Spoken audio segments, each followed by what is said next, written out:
Welcome back. I'm Tedward, and today, thanks to Bond Group in Waltham, Massachusetts, we're driving the 2006 Mercedes-Benz CLS55 AMG. It's powered by a supercharged 5.4-liter V8, making 469 horsepower, 516 pound-feet of torque, all powering the rear wheels. No all-wheel drive here. It's transferred through a 5-speed automatic gearbox with paddles on the wheel, and this was the classier alternative to the E-Class back in the day. This was marketed as the 4-door coupe. It was sleeker, it was more handsome, and it was designed by the same fella who designed the CLK and the Maybach 57. You can see a little bit of those cars in this. And of course, I've just started, so that means the grounds cruiser out there with 2 strokes will power through because we have plenty of juice in this thing. In 2025, it's not unusual to see coupe-looking things. When the BMW X6 came out, people were like, oh my God, what are they doing? Now we have, are you kidding me? If you ever need your house landscape, just call me, I'll start rolling, and we will get a grounds crew out to you immediately. But in 2025, it's not unusual to see coupe-styled things. Back in the day, BMW rolled out the X6 as the sort of coupe version of the X5, and people were like, oh my God, this is blasphemy. What have they done? And now that's just normal. In 2006, this was a sleek, handsome executive thing that gave you an alternative to the stodgy sedan because we hadn't quite moved full boot into SUVs because SUVs still weren't necessarily performance oriented at the time. You'd get a Suburban. Yeah, the X5 was out, but still, we weren't quite there yet. And something like this filled that gap. Let's move down the block because we're just going to be listening to this 2-stroke. And we want to listen to this.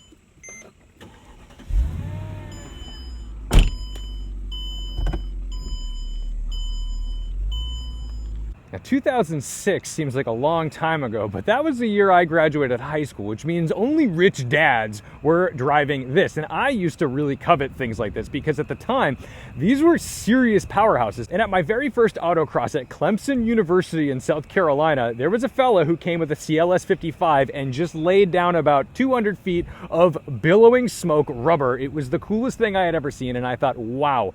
These command respect. This was the ultimate Autobahn burner. They were so cool, and they looked pretty darn handsome too. You can see the CLK styling in the rear with these taillights and then the quad exhaust tips that are badged AMG across in chrome to let you know that it's not simply the CLS 550 or 500. I can't even remember what it was. My boss had one of those, and he wished he had the faster one.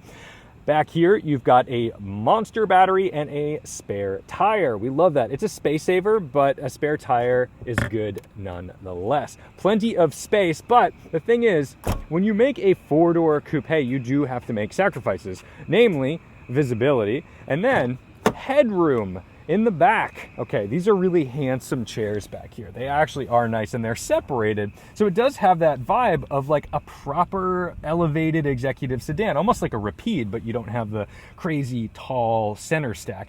But right here, you've got plenty of room to put some things and charge things, and then an ashtray, which seemingly is missing. You do get this little HVAC control back here for your individual settings, which is lovely. And then look at that ashtray. That's smooth. Some of the stuff on this generation of Mercedes was just so elegant and smooth.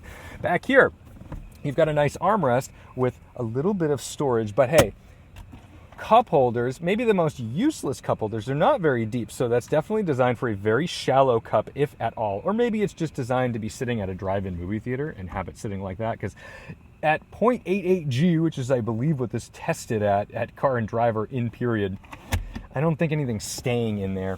And up front, an ergonomically gorgeous and button-filled dashboard. Gluing us to the road in this gorgeous 5-spoke AMG wheel is a 255 section tire up front and a 285 section tire in the rear. That's pretty beefy, especially for the time. And you've got these gorgeous brakes up front, and it's through their electro-hydraulic system. So the brake pedal is attached to a servo. They can be a little touchy, but we'll be just fine. Also, you'll notice frameless doors. There's no window here. I mean, the window is here, but like there's no frame all around the window, which was kind of a big deal at the time. And let's get under this hood while this dinging incessantly tells me that the key is in my pocket or over there or something. That's pretty annoying, but we'll be just fine. Under here, oh yes. This is one of my favorite AMG engines, the M113. The 55 AMG series, whatever it was in, this thing is just a powerhouse. It gives you torque immediately with Supercharger. It's a monster and it feels fantastic. And as much as I love the naturally aspirated 6.2 liters that came after this, there's a real special place in my heart for this. And it's maybe because the CLK DTM uses an HWA built variant of that. And it's a straight up monster. I think that actually is like the embodiment of that modern AMG time period. And is, like I said, that 6.2 liter is awesome, but this thing, oh, what a peach. All right, let's get in and see how it drives, because this is the executive sedan four-door coupe of my dreams. Also, you'll notice it has massaging seats, all kinds of crazy controls down here because the side bolsters move around and do funky things. Now, there's two ways to start this car. We've got our keys, and we could put the key in here and turn it, but just like we've seen on the CLS55 AMG Black Series that we drive occasionally, it also has a start-stop button right here. So if the key is not in that ignition, you can go ahead, put your foot on the brake, and there you go. Jumps to life. It's so cute because you've got this little tiny tachometer down here, but it's like a powerhouse. So you've got this tach that's seemingly small that provides so much juice based on what it's reading. And then, of course, we've got our needle for the speedometer. I always like the way these things sweep and move. They look very cool. And there's buttons for everything. A full numeric keypad if you were to make a phone call. You've got a CD player here. You've got heated and cooled seats. Are you kidding me? Ventilated seats in 2006. That's like serious stuff. And then over here, there are little buttons back here for paddle shifters, but there's a little minus and plus button that's been worn a slight bit. This one has about 44,000 miles on it. Into gear, up here you've got M, C, S. S is sport, C is comfort, M is manual. And then you've also got some damper controls, and we're just gonna go for it. Oh, and one thing that I love is this little guy, okay? Right? It folds out this way, but it also folds out this way. So it's good for your passenger as well.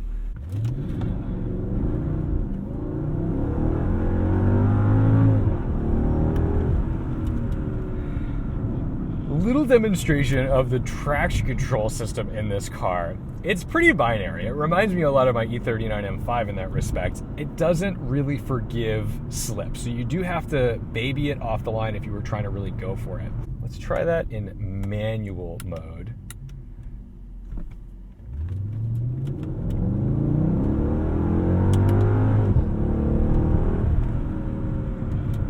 A lot smoother once we've got a little bit of roll going.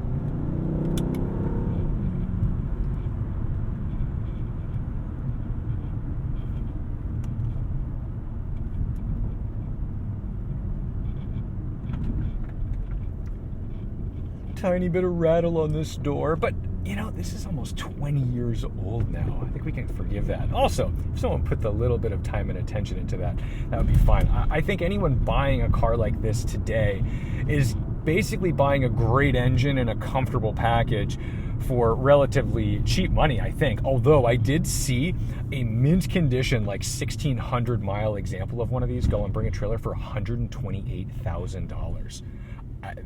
My brain is mush when I think about that. That's bananas.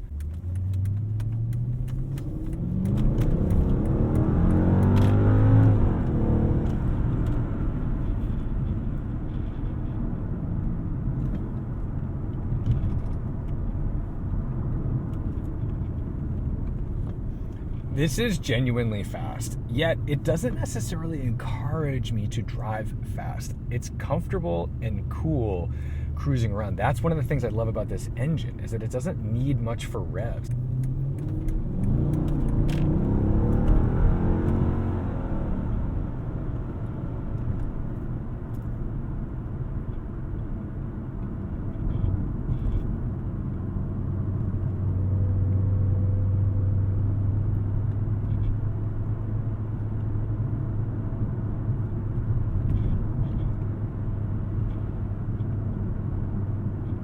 The driving experience is unique to Mercedes-Benz. There's a style and weight to the steering. There's a feeling to the throttle pedal's weight. There's a feeling to the braking. Everything just adds up to a very specific experience that was only delivered by Mercedes-Benz. And you can understand how they built loyalty through the brand with these types of vehicles, because nothing else felt this way, especially not for the price. Otherwise, you'd be paying big money to jump into higher end brands like Bentley or Rolls-Royce. We're going to be very gentle past our helmetless crew up here. There's no need to pass when we don't have line of sight. But they're on some pretty sick bikes. I'm surprised. They've got the knowledge for a great bike, but not the knowledge for helmets. Nice and easy here. Perfect. Ready to slip in behind that guy if there was traffic oncoming. Anyway, back to our CLS experience. I kind of want to daily drive this car. It feels really nice. This like solves so many problems that I have with modern cars where they feel slightly disconnected, and this does not. This actually really delivers on the connectedness, but it's also separating me from the outside world just enough to feel properly luxurious, like any E-Class of its day. There was a little bit of a cost cutification starting at Mercedes-Benz. We see it a lot more now, but there are cheaper things in this car in some regards, but they still manage to make it look and feel appropriate for the price.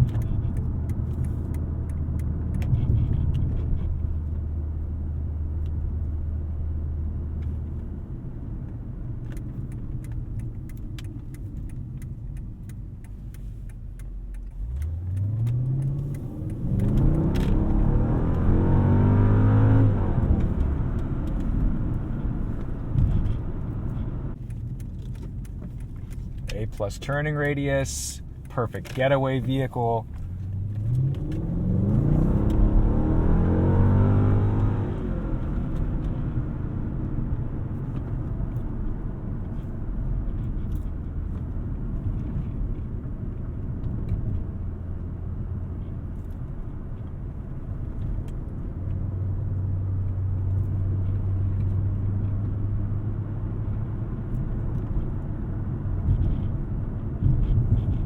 I suppose the only letdown, and that's a strong word, but it makes sense, is the transmission. The 5-speed is fine, and it was designed to manage torque. It can handle the 500 plus pound-feet of torque just fine, but it's definitely tuned for A, handling that torque, and B, let's see what's up here, because they finally opened this, and B, it's a luxury car, man. Yes, there are sportier cars, even from Germany. You had the M5 in 06, are you kidding me? Like that was a serious contender.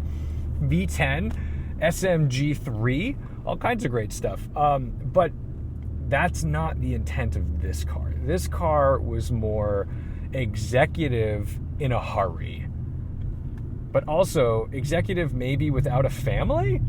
Like didn't necessarily want the icky vibes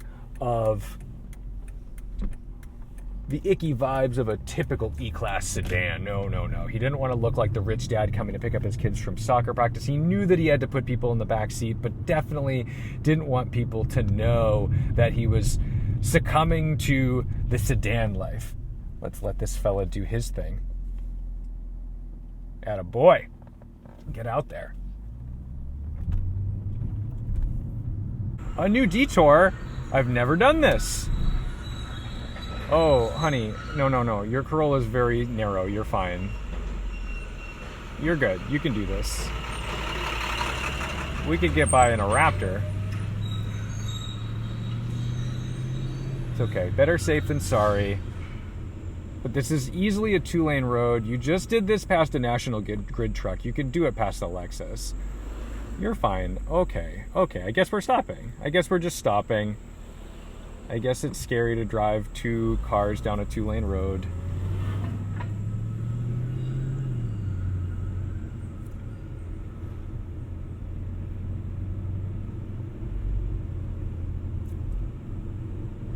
But you know what, better safe than sorry. No, you're fine. You're fine. You can do it. You can keep driving. You can keep driving. It's fine. I promise. You're gonna be okay. I wish you would let me lead. Then we could enjoy this together.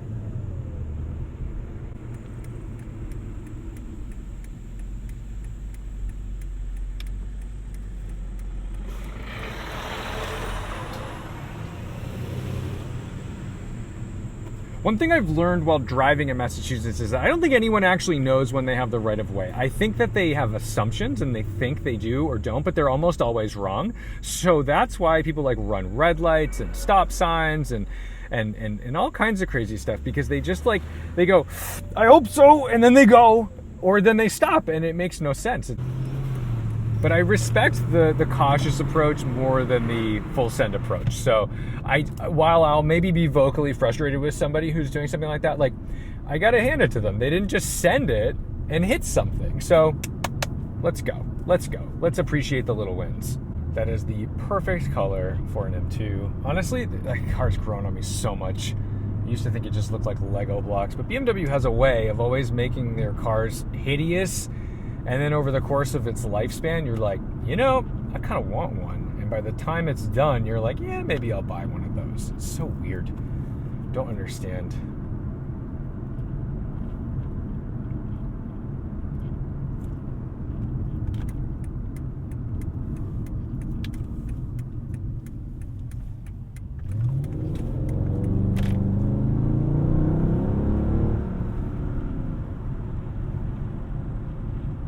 This gearbox has a way of always kind of maintaining a slightly taller gear than you necessarily want, but the car is aware that it has torque. So it's like, I mean, we're fine. Just put your foot into it. It'll happen.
So unfortunately, due to a lot of pedestrian and cyclist traffic, that's pretty much as hard as we can push out here. But we're about to get out to a nice little acceleration run on a much safer pedestrian and bicycle-free zone.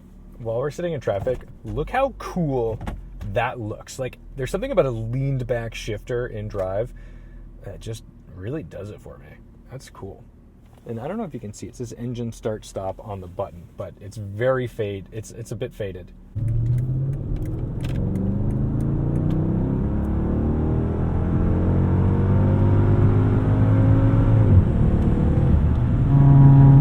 It just keeps pulling. It's amazing. I do really like this car. I also just love this dashboard. I love this dashboard. I think this is one of the most handsome layouts. It's so classy and cool. We'll go get one more pull up the hill.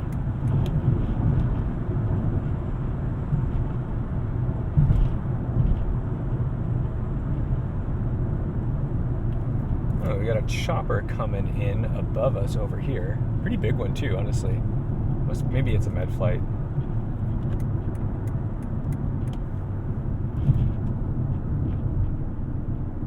Oh, I really want this from a stop.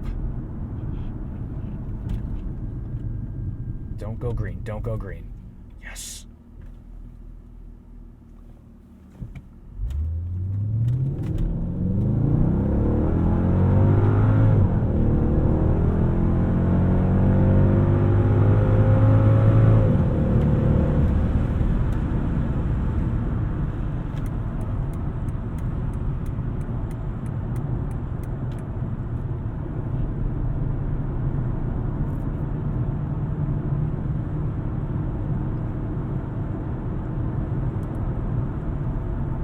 thing I love about these supercharged 5.4 liters is that they just pull forever. They just keep going. And there's more to them. You know, this is just what the 55 AMG had. Then there's a Black Series, and then there's the DTM. Like, the HWA engine in the DTM is one of the craziest things. Like, it's one of my favorite cars, and I didn't know Mercedes was even capable of building such a thing. It feels unbelievable. But, you know, this was designed to get you between places at alarming speeds, to just sit at, you know, a cruise speed of 130, 140, and occasionally getting up to 160 if you need to, or more.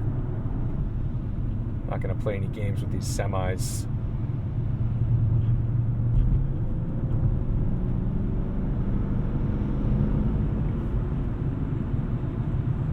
But I guess my only ask would be a slightly more ambitious transmission, because like when I go in, I could have used 2 downshifts there. I gave it a pretty good boot full, but you've got to tell it. And, you know, that's on me. It's got paddles.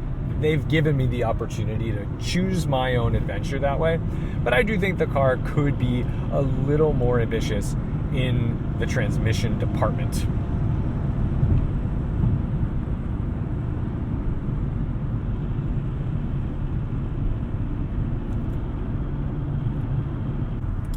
Well, we're not going to beat them to that fun on-ramp, and that Mitsubishi is not going to enjoy it. So we'll do one last little back road.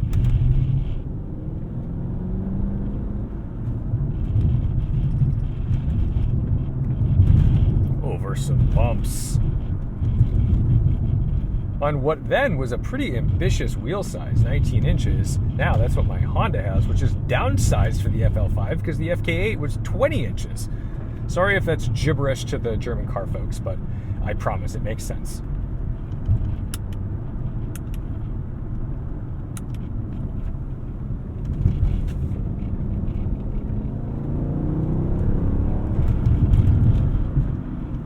Too heavy to be a track star, but if it needs to get out of its own way, it's absolutely going to.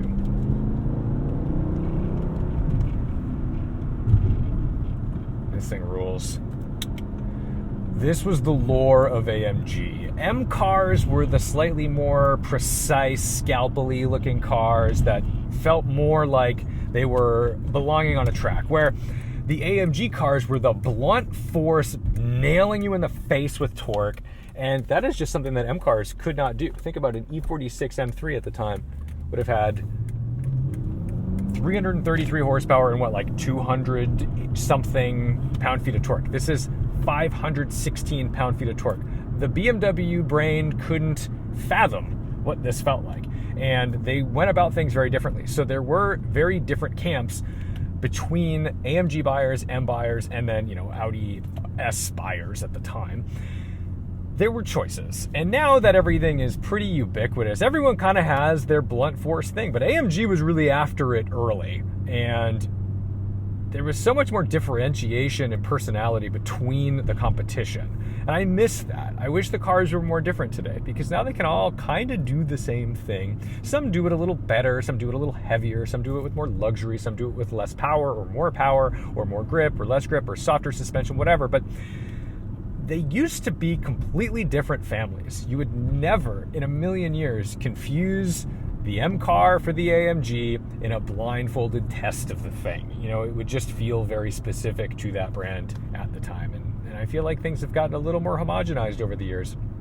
Maybe that's better for consumers and reliability or whatever the heck, but I gotta say, I do miss the days where AMG just like thunked down a sledgehammer and said, here you go.